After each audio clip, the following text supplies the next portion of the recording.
So माझ्यासारख्या बऱ्याच लोकांना खापरा देवाबद्दल क्युरिओसिटी वाटली, म्हणजे त्यांना जाणून घेण्याचा अजून प्रयत्न दिसला. कितपत खरं खोटं हे त्यांना असे प्रश्नसुद्धा आले मला.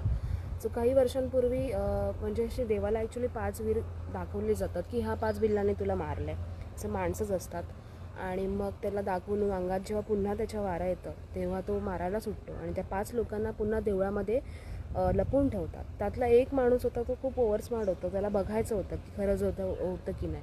देवाने त्याच्यावरती वार केल्याबरोबर तो डायरेक्ट मर्डर झाला आणि मग मर्डर केस म्हणून कोल्हापूरच्या पोलिसांनी अटक केलं आणि नंतर अटक करून देवाला सलामी दिली रांगणागडावरून.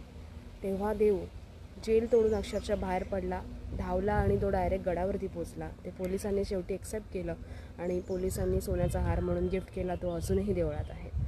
तर अशी एक स्टोरी आहे खापरा देवाची. अजून भरपूर